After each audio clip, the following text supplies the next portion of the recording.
ज्यादातर सवाल 12वें पंथ के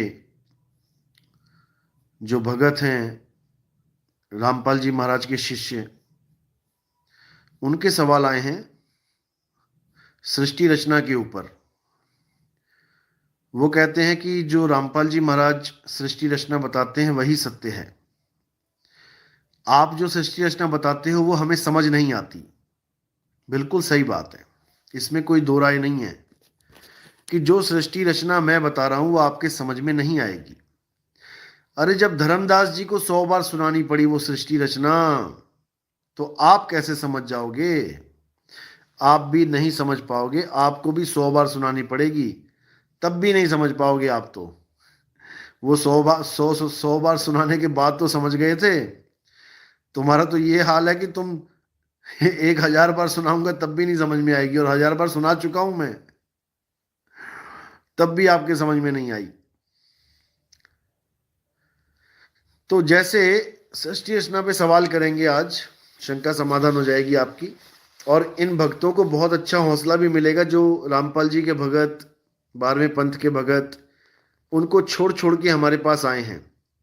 आज उन्हें बहुत से ऐसे सवाल मिलेंगे, अगर ये सवाल उन लोगों से पूछ लें, अपने गुरुओं की संगत से या जो भी कोऑर्डिनेटर्स हैं उनसे पूछ लें, तो वो आपको जवाब नहीं दे पाएंगे, उनके हाथ खड़े हो जाएंगे। तो पहला सबसे बड़ा कारण क्या है उनकी सृष्टि रचना गलत होने का? कि उन्होंने कहा कि परमात्मा ने काल को पैदा किया है, जो बिल्कुल गलत है। परमात्मा से कभी ऐसी भूल हो ही नहीं सकती कि वो किसी काल रूपी दुष्ट प्राणी को पैदा कर दे जो उसी के बच्चों के लिए घातक सिद्ध हो जाए। ऐसा कभी हो ही नहीं सकता। ये तो गलती है, त्रुटि है, भूल है, और परमात्मा कभी कोई भूल नहीं करता। जैसे वैज्ञानिक होते हैं, एक ऐसा रोबोट बना दिया जो वैज्ञानिकों के लिए ही खतरा बन जाए, जनता के लिए ही खतरा बन जाए, तो ये भूल इंसान से हो सकती है, ये परमात्मा से नहीं हो सकती। कि कोई कहे कि परमात्मा ने काल भगवान पैदा कर दिया और काल भगवान जीवों को खा रहा है, वो भी परमात्मा ने श्राप दे दिया 1 लाख जीवों को खाने का। काल भगवान अपनी मर्जी से नहीं खा रहा है, 1 लाख जीवों को खाने का श्राप दे दिया परमात्मा ने। बताओ, श्राप दिया या उसकी मौजें लगा दी पेट भरने की? काल भगवान को श्राप दिया होता तो ऐसा दिया होता कि भूखा मर, खाने को कुछ ना मिले। ऐसा श्राप तो समझ में आता है। ऐसा श्राप कैसा है कि 1 लाख जीवों को खाएगा? ये तो वो हो गया मटर चिकन सब खाएगा मजे से, पनीर टिक्का। ये बिल्कुल गलत सृष्टि रचना है। 1 लाख को खाएगा रोज, 1.25 लाख को पैदा करेगा। तो जब केवल 3 गुणों को पैदा किया था तब 1 लाख जीव कहां थे? तब किसको खा रहा था? तब 1.25 लाख कहां पैदा किया उस दिन में? जब श्राप ही मिल गया कि 1 लाख रोज पैदा करेगा, 1.25 लाख और 1 लाख रोज खाएगा, तो रोज का मतलब रोज होता है, एक भी दिन मिस नहीं होना चाहिए, क्योंकि परमात्मा का श्राप है भाई।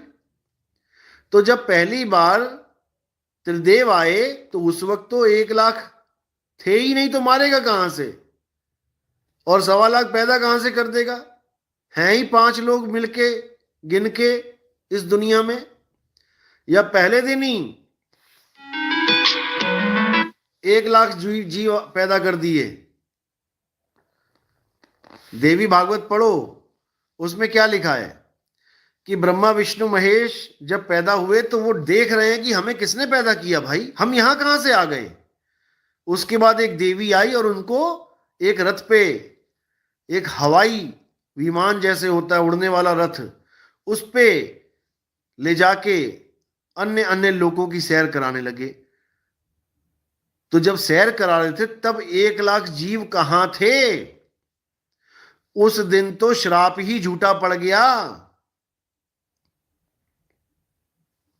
1 लाख जीव खाना और 1.25 लाख पैदा करने का मतलब समझते हो कि कितनी आबादी होगी तब, जब 1 लाख जीव मरेगा।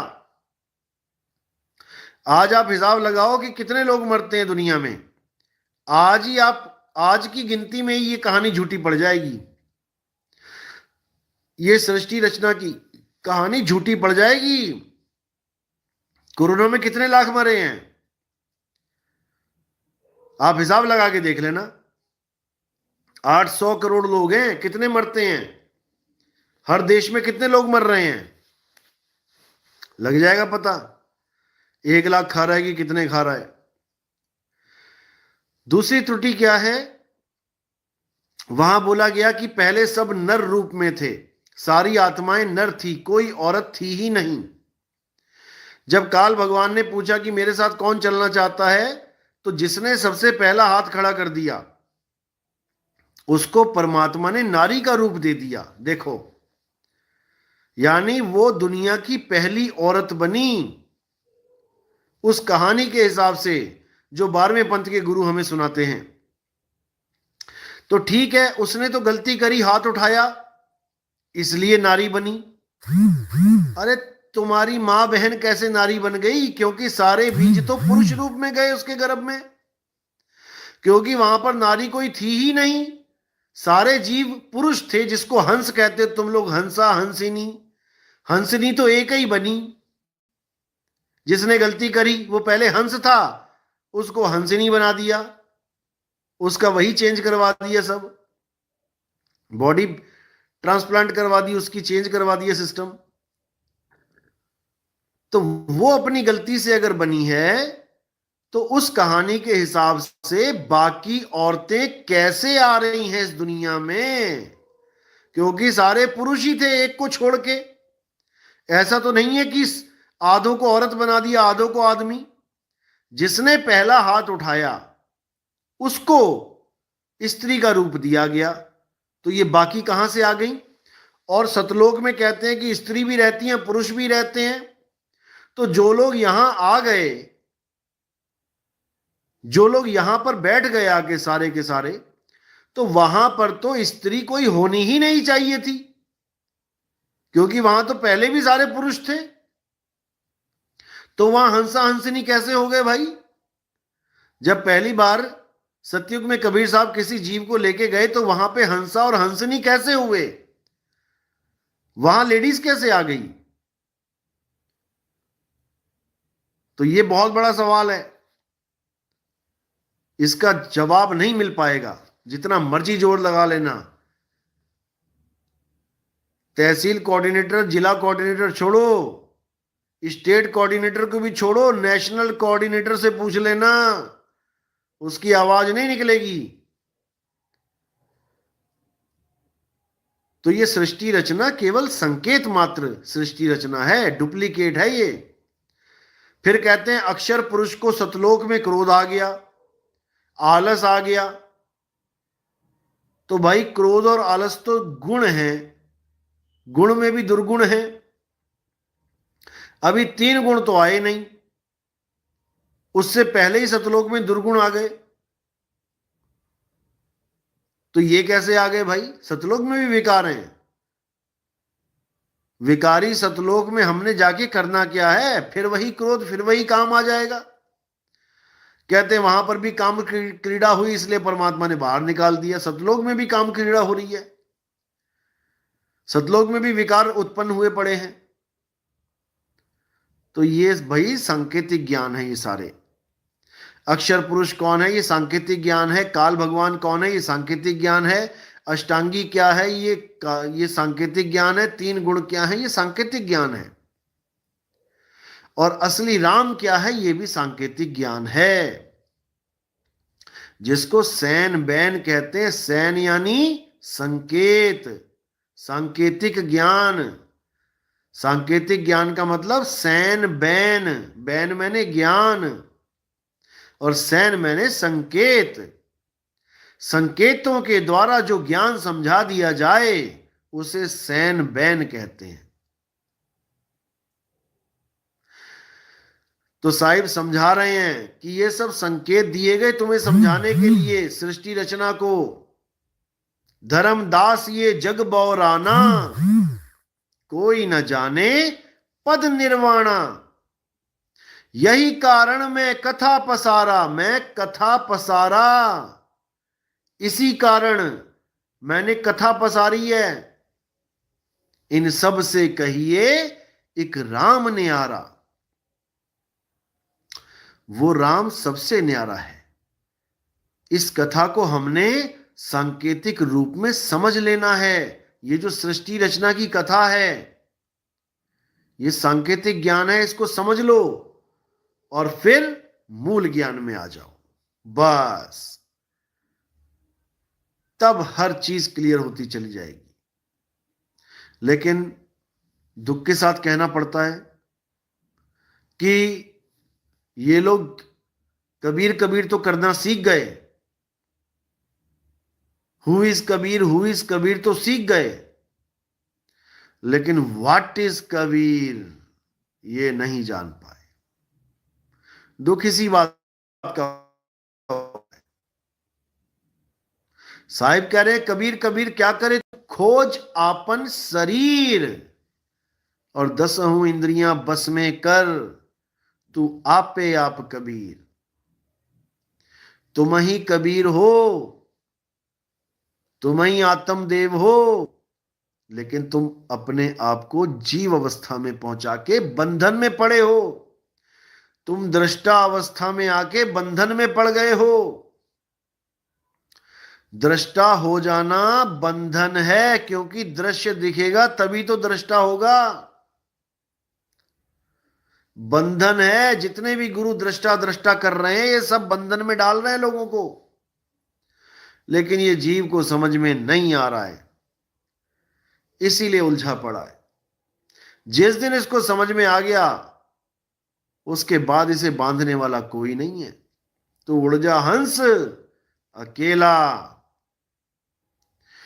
तो इनकी सृष्टि रचना में बहुत से पोल हैं, बहुत से पोल हैं, सोच भी नहीं सकते आप, ऐसे ऐसे पोल हैं।